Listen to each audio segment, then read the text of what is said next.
క్రీస్తు శకం. ఇప్పుడు యేసు ప్రభువారు అయిపోయింది, అలాగే పరిశుద్ధాత్మ దేవుడు వెళ్తున్నాడు. ఈ పరిశుద్ధాత్మ దేవుడు బంగారు అయిపోతుంది కాబట్టి హెచ్చరికలు ఇస్తా ఉన్నాడు. ఏమని హెచ్చరిస్తున్నాడు? అయ్యా ఇక్కడైనా బాగుపడండి, లేకపోతే తినండి, చుగించండి, సంపాదించుకోండి అని చెప్పలేదు. అది చెప్పొద్దని చెబుతున్నారు సేవకులు. ఈ చివరి దినాల్లో ఉన్నాం కాబట్టి అయ్యే చెప్పబాకండి. ఇంకా గుడ్డోడిని రక్షించాడు, వాడికి చూపునిచ్చాడు, గుడ్డోడిని రక్షించాడు, వాడికి నాలుకనిచ్చాడు, అలాగే ఆస్తులు సంపాదించుకున్నారు, కోట్లు సంపాదించుకున్నారు అని చెప్పామనుకో అన్ని ఇన్స్పెక్ట్ వెళ్ళాల్సిందే లేకపోతున్నాయా మీ పక్కన. అందుకని వర్తనాలు జాగ్రత్త పడండి.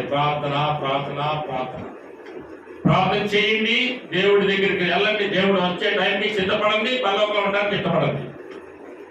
ప్రార్థన చేయండి, దేవుడిని నమ్మించండి, దేవుడికి నమ్మకస్తులకు జీవించండి, ప్రార్థనతో దేవుడిని ఎదుర్కోండి, అంటే పరలోకానికి సిద్ధపడండి. ప్రార్థన లేకపోతే ఏది కూడా జరగదు. నీకు 3 పూట్ల ప్రార్థన చేయడానికి ఇష్టపడదు. దగ్గర నుంచి 3 పూట్ల. ఎన్ని పూట్ల? ఉదయము ఖచ్చితంగా ప్రార్థన కావాల్సింది, చేయాల్సిందే.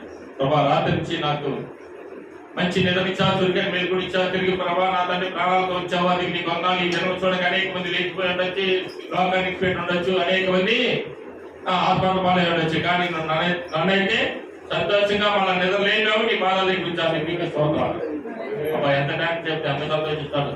నువ్వు డ్యాన్స్ చెప్పాడంటే కాదు, ఆయన ఉబ్బిపోతాడు. ఇంకా ఉదయం నుంచి రాత్రి నుంచి కాపాడినందుకు స్తోత్రాలు అంటే చాలా ఆయనకి ఎంతో సంతోషం.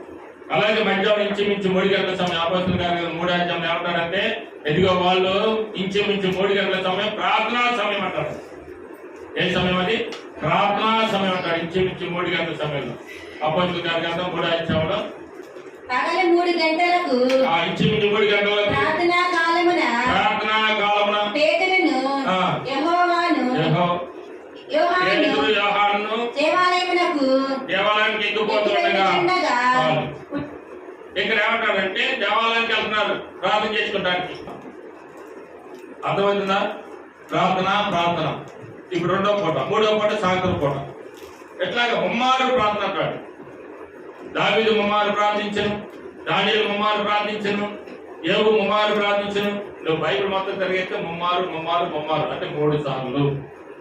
ప్రార్థనలోనే నీకు శక్తి పొందుకుంటావు, ప్రార్థనలోనే నీకు జయాన్ని పొందుకుంటావు, ప్రార్థనలోనే ఆశీర్వాదాలు పొందుకుంటావు, ప్రార్థనలోనే నువ్వు పరలోకాన్ని ఎదుర్కోగలుగుతావు, ప్రార్థనలోనే యేసుక్రీస్తు వారితో ఉండగలుగుతావు.